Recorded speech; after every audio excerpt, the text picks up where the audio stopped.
Pogi! Well, actually, it's an honor to administer the oath of Attorney Tupacio.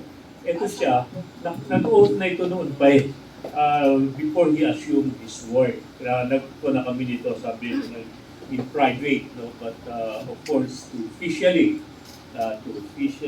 take his oath and officially welcome him. And while he has been doing his work, more than as a deputy, siya na mismo lahat ang gumagawa. You're going to have this, it's an honor. Thank you, Chairman. Pero maigi na yung deputy na lang ni spokesman, si Atty. Lambino, para pag pumalpak, may maituturo ako.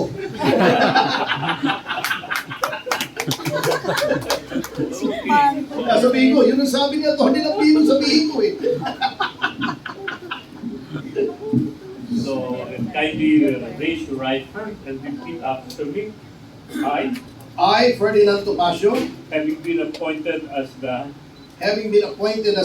National Deputy Spokesperson of the Partido Democrático Pilipino, do solemnly swear to abide by and uphold the Constitution of the Republic of the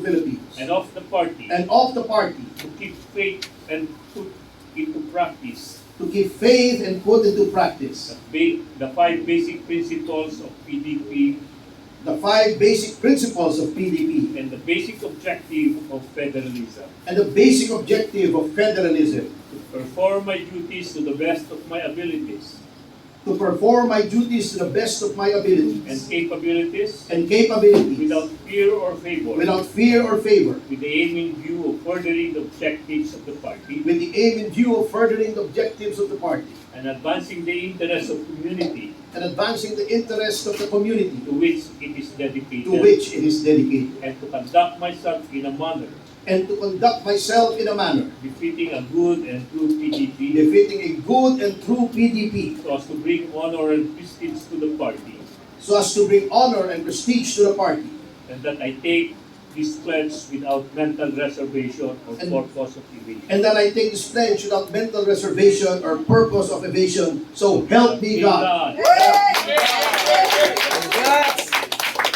Mabuhay si Atty. Topacio!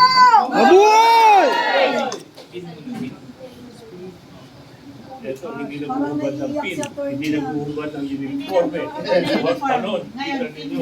Siya pa nagbibigay sa atin. Tutusok daw yan, attorney. Siya pa nagbibigay sa atin. Parang sa pulis. Ito na, para Sir Alfonso.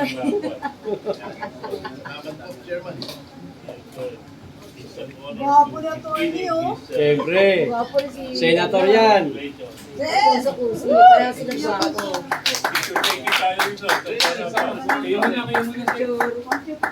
muna ang dalawa. Kamay muna kayo. Kamay, Okay, kamay, picture. dalawa. Teka. Yung kamay wala pa. Kamay. Kayo muna. Kamay. Okay, media picture. Dalawa muna kayo. Okay. Meron po. 5, 4, 3, 2, 1, go. Okay. Okay, thank you. Okay, with the PDP officers po. Last natin, para sila doon na to. PDP